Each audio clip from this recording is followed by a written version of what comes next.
नमस्ते बच्चों। पिछली तासिका में हमने उपयोग हमारे इस पाठ के अध्ययन की शुरुआत की थी। यह एक चित्र पाठ है। इस पाठ में दो चित्र दिए गए हैं। पहला चित्र है डाकघर का और दूसरा चित्र है बैंक का। इस चित्रपाठ में डाकघर और बैंक इन दो सार्वजनिक सुविधाओं को चित्र के माध्यम से समझाया गया है। पिछली तासिका में हमने डाकघर इस चित्र का निरीक्षण करते हुए डाकघर के बारे में जानकारी हासिल की। आज की तासिका में हम बैंक के बारे में जानकारी हासिल करेंगे। उससे पहले हम फिर एक बार संक्षिप्त में डाकघर के बारे में जानकारी लेते हैं। यह चित्र एक डाकघर का चित्र है। इस चित्र में अनेक स्त्री, पुरुष और छोटे छोटे बच्चे हमें दिखाई दे रहे हैं। प्रवेश द्वार के पास ही बड़ी मेज है। यह देखिए, यह बड़ी मेज है। इसका प्रयोग डाकघर में आने वाले लोग लिखने के लिए करते हैं। डाकघर में कई काउंटर बने हुए हैं, जैसे बचत खाता, मनी ऑर्डर, रजिस्ट्री, टिकट। तो बच्चों, बचत खाता, इस काउंटर पर हमें डाकघर बचत योजना के बारे में जानकारी मिल सकती है। उसी के साथ साथ डाकघर बचत योजना अंतर्गत हम यहाँ खाता भी खुलवा सकते हैं। दूसरा काउंटर है मनी ऑर्डर।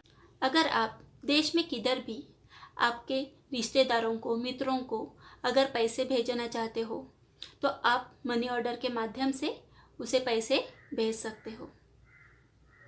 और मनी ऑर्डर के संदर्भ में अगर आपको ज़्यादा जानकारी चाहिए तो इस काउंटर पर आपको वह ज़्यादा जानकारी मिल सकती है। तीसरा काउंटर है रजिस्ट्री और टिकट। रजिस्ट्री से भेजे जाने वाले डाक इस काउंटर पर दिए जाते हैं। उसी के साथ साथ अलग अलग मूल्यों के डाक टिकट भी इस काउंटर पर मिलते हैं। बच्चों, इस डाकघर में हमें सूचना पट भी दिखाई दे रहे हैं, जैसे बचत आपकी प्रगति देश की। दूसरा सूचना पट है हम आपकी आवश्यकता समझते हैं। इसके अलावा बच्चों और भी एक सूचना पट हमें दिखाई दे रहा है। यह देखिए, इस सूचना पट पर प्रतिदिन की महत्वपूर्ण सूचनाएं लिखी जाती है। बच्चों, इस डाकघर में महिला और पुरुष कर्मचारी है। यह देखिए, यह 4 महिलाएं हैं और ये 3 पुरुष कर्मचारी, और ज़्यादा से ज़्यादा कर्मचारी कंप्यूटर पर काम कर रहे हैं। उसी के साथ साथ हमें इस डाकघर में एक कूड़ादान भी दिखाई दे रहा है। डाकघर में स्वच्छता का भी विशेष ध्यान रखा गया है। मेज के पास एक गमले में पौधा लगाया हुआ है। नागरिकों की सुविधा के लिए इस डाकघर में दीवार घड़ी भी लगाई है। दीवार घड़ी के नीचे ही अग्निशमन यंत्र है।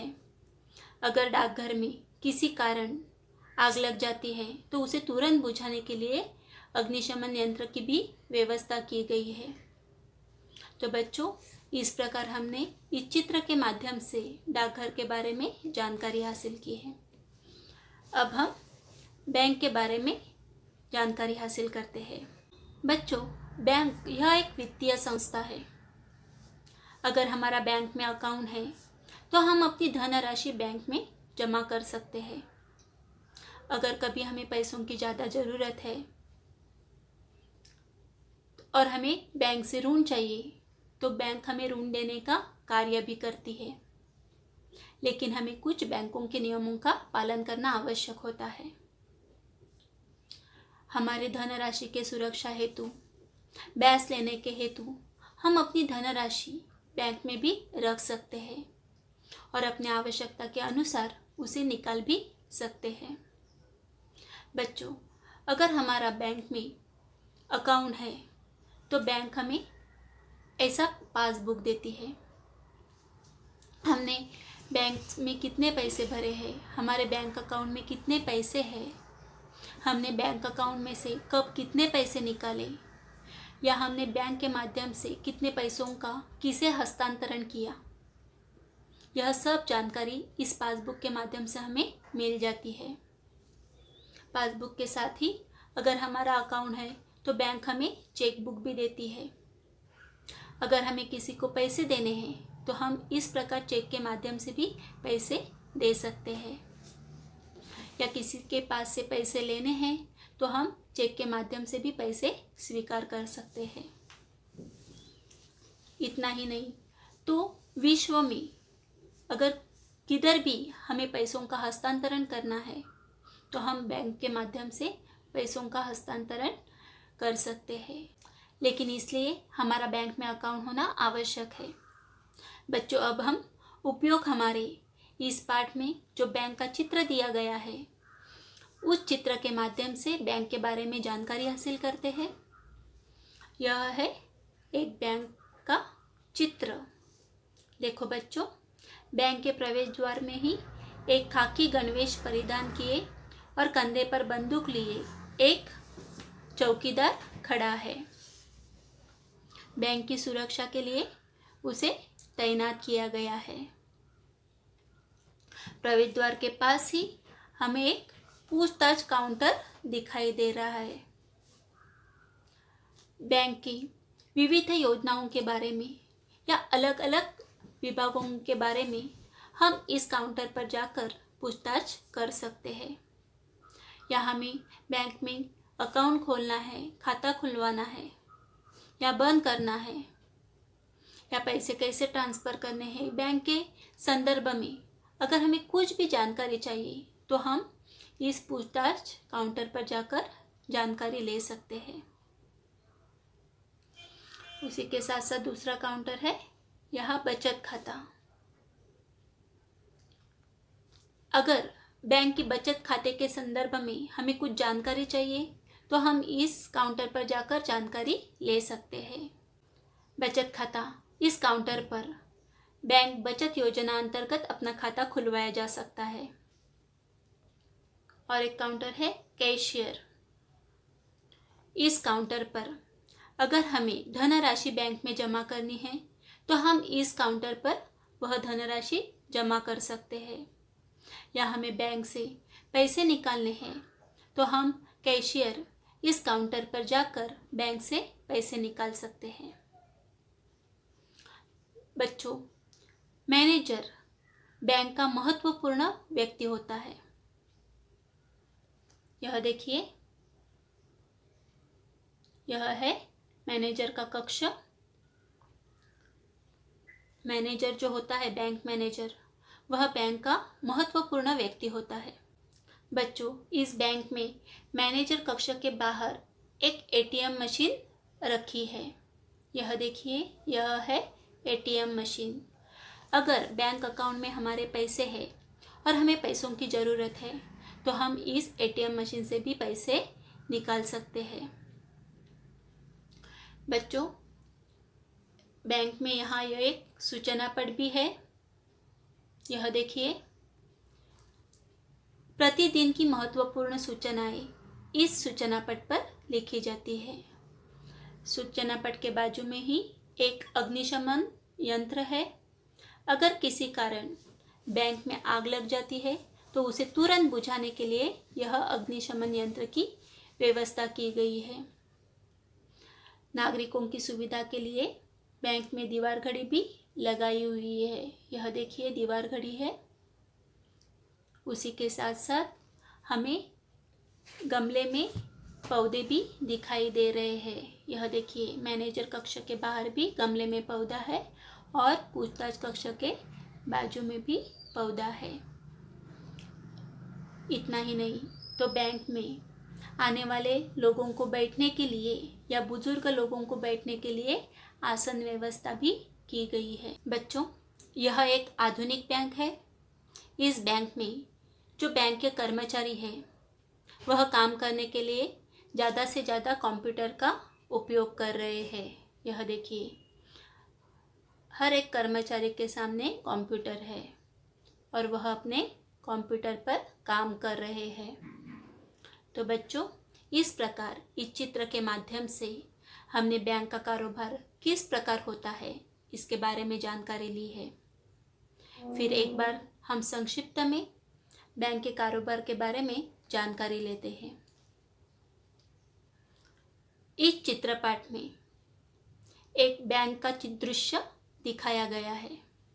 बैंक में अनेक स्त्री, पुरुष और बच्चे दिखाई पड़ रहे हैं।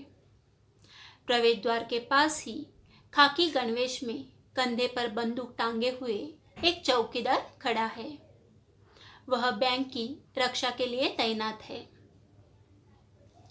प्रवेश द्वार के पास ही पूछताछ के लिए एक काउंटर है। बैंक की विभिन्न योजनाओं और अलग अलग विभागों के बारे में यहाँ जानकारी मिलती है। बैंक में अनेक काउंटर है, कैशियर, बचत खाता आदि। यहाँ बैंक बचत योजना के विषय में जानकारी प्राप्त होती है। बैंक में मैनेजर का अलग कक्ष होता है। मैनेजर बैंक का सबसे महत्वपूर्ण व्यक्ति होता है। मैनेजर के कक्ष के बाहर एक एटीएम मशीन रखी है। इसमें से पैसे निकाले जा सकते हैं। यह बैंक की एक आधुनिक शाखा प्रतीत होती है। यहाँ सभी काम कंप्यूटर पर किए जा रहे हैं। तो बच्चों, इस प्रकार हमने चित्र के माध्यम से बैंक के बारे में जानकारी हासिल की है। अब बैंक इस चित्रपट पर आधारित किस प्रकार के प्रश्न आपको परीक्षा में पूछे जाएंगे, यह देखते हैं। प्रश्न: सही कथन के सामने सही और गलत कथन के सामने गलत लिखिए। पहला वाक्य है, चौकीदार के पास बंदूक है, और यह वाक्य सही है। हमने देखा बैंक के प्रवेश द्वार के पास ही एक चौकीदार खड़ा है और उसके पास बंदूक है, तो यह वाक्य सही है। दूसरा वाक्य, बैंक में पूछताछ के लिए कैशियर के काउंटर पर जाना पड़ता है, तो यह वाक्य गलत है, क्योंकि बैंक में पूछताछ के लिए अलग एक पूछताछ काउंटर बना है। 3, बैंक में केवल महिला कर्मचारी काम करती है। यह वाक्य गलत है, क्योंकि बैंक में महिला और पुरुष कर्मचारी एक साथ काम करते हैं। अगला प्रश्न है, निम्नलिखित प्रश्नों के उत्तर एक एक वाक्य में लिखिए। पहला प्रश्न है, बैंक का सबसे महत्वपूर्ण व्यक्ति कौन है? और इस प्रश्न का उत्तर है, बैंक का सबसे महत्वपूर्ण व्यक्ति मैनेजर होता है। बैंक का सबसे महत्वपूर्ण व्यक्ति कौन होता है? तो मैनेजर होता है। दूसरा प्रश्न, बैंक में कौन कौन से काउंटर है? और इस प्रश्न का उत्तर, बैंक में पूछताछ, बचत खाता, कैशियर आदि काउंटर है। बैंक में पूछताछ, बचत खाता, कैशियर आदि काउंटर है। तीसरा प्रश्न, बैंक में रक्षा के लिए किसे तैनात किया गया है? और इस प्रश्न का उत्तर है, बैंक में रक्षा के लिए चौकीदार को तैनात किया गया है। बैंक में रक्षा के लिए चौकीदार को तैनात किया गया है। तो बच्चों, यह सभी प्रश्न और उनके उत्तर आपको आपके हिंदी के कॉपी में लिखने हैं और आपके हिंदी पाठ्य पुस्तक में उपयोग हमारे इस पाठ में जो चित्र दिए गए हैं, पहला चित्र है डाकघर का और दूसरा है बैंक का। इन चित्रों का फिर एक बार आपको ध्यान से निरीक्षण करना है। धन्यवाद।